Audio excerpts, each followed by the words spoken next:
En este video vamos a explicar la elaboración y los conceptos del generador de Van der Graaf. Somos de la Facultad de Ingeniería Mecánica y Eléctrica, Ingeniería Biomédica, de la materia de Electricidad y Magnetismo, tercer semestre. Para empezar, necesitamos llegar a comprender algunos conceptos fundamentales para tratar de entender el fenómeno a través del generador de Van der Graaf.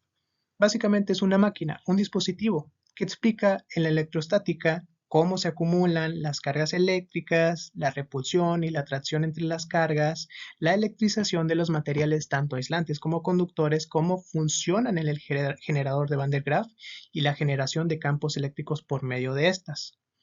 Para empezar, término 1.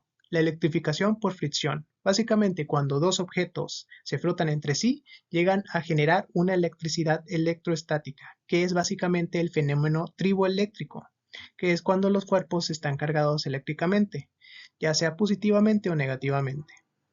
Luego está el principio de la electricidad estática. Cuando un conductor cargado entra con un conductor hueco, todas las cargas de ese conductor interno se transfieren a la superficie del conductor externo. Básicamente es cuando el conductor cargado transporta o transfiere esas cargas al otro conductor de forma externa en la superficie. A continuación les voy a explicar los materiales que utilizamos. La cinta aislante, la lata de aluminio. Nosotros utilizamos en este caso un motor de abanico para llegar a generar más potencia por las diferencias y las problemáticas que nosotros tuvimos por los pequeños motores que no generaban movimiento en la cinta.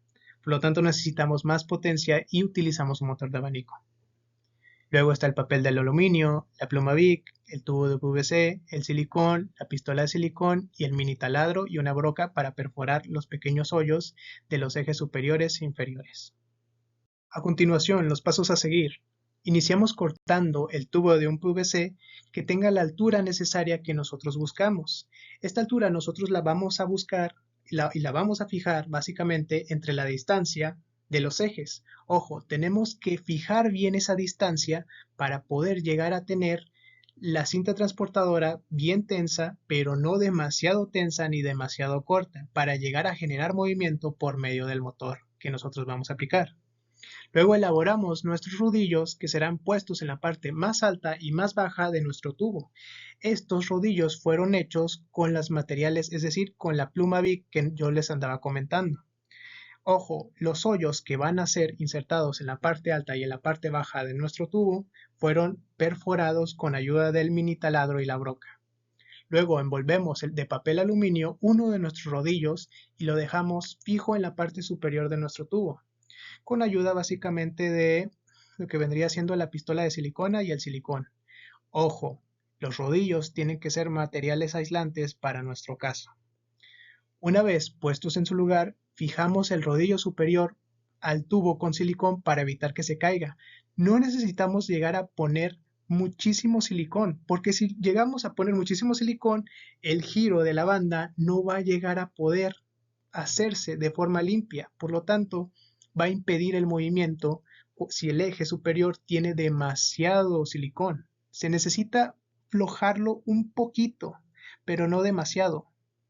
Luego introducimos el émbolo de nuestro motor dentro de la parte inferior para asegurarnos que éste gire con la facilidad. Y aquí está el punto que yo les dije. Antes de fijar esto con silicón, haremos nuestra banda con cinta aislante de la medida en la que los dos rodillos giren de manera correcta y se frote de manera correcta, provocando así una fricción necesaria para generar carga eléctrica. ¿Qué pasa si no genera la suficiente fricción o el suficiente movimiento? No va a generar la carga eléctrica, no va a generar ningún campo eléctrico y no se va a originar el fenómeno. Después de tener ya la cinta aislante como la banda transportadora atada entre los dos ejes, el inferior y el superior, después tomamos nuestra lata de aluminio y la cortaremos por la parte de arriba para así introducir dentro de la misma parte superior al tubo del PVC. O sea, en la parte superior lógicamente también del tubo. Después de esto envolveremos nuestra lata con papel de aluminio. Una vez todo ensamblado, solo encendemos el motor para generar el movimiento. Ojo, el motor tiene que estar ensamblado en la parte del eje inferior, que es donde están los dos plumas Bic, las cuales van a estar bien ensambladas las dos por parte del silicón, pero no demasiado silicón como les había comentado, para así generar un campo eléctrico por medio de la cinta, por medio de los ejes, para así generar la electricidad estática. En base a la bitácora, elaboramos el experimento consiguiendo todos los materiales necesarios, yendo a comprarlos, y nos hacía falta el motor. Este pequeño motor fue un gran disruptor al momento de nosotros hacer el experimento. ¿Por qué? Porque no generaba la suficiente potencia para girar la banda transportadora hecha por la cinta aislante. Por lo tanto, no se generaba el campo eléctrico, no se generaba ninguna transportación de cargas. Y ese era nuestro primer problema y nuestro último, porque era el primordial. Entonces, nosotros agregamos dos motores para ver si giraba, pero al parecer no, obviamente no quería girar, porque incluso la misma potencia con la que giran dos motores no va a hacer girar, por lo que nos dimos cuenta de algo, que necesitábamos más potencia para llegar a moverlo. Y es donde llegamos a la conclusión que nosotros necesitábamos un motor incluso más grande. Y aparte, incluso cuando llegaba a girar, por la posición de los ejes mal colocados que nosotros estábamos viendo, cuando los colocamos bien, ya giraba bien, pero no giraba con la suficiente potencia y no giraba con la suficiente fuerza los papeles por medio de las cargas inducidas, tanto las positivas y las negativas. Entonces, por eso usamos ese motor más grande. Como les comenté en la primera diapositiva, añadimos otro motor para que girara con más fuerza. Lamentablemente no logramos hacer girar la banda, así que optamos con materiales diferentes para probar, para que la banda estuviera más ligera, y es donde llegamos a la conclusión de que teníamos que llegar a utilizar una cinta aislante para lograr el giro. Y también cambiamos los rodillos, porque los rodillos incluso eran bases de plásticos un poquito más gruesas, y no, necesitamos unas bases de rodillos de los ejes, tanto el superior y el inferior, de plumas Bic. ¿Por qué? Porque eran más ligeras y más fáciles de moverse. Entonces, simplificamos nuestros materiales a algo más ligero.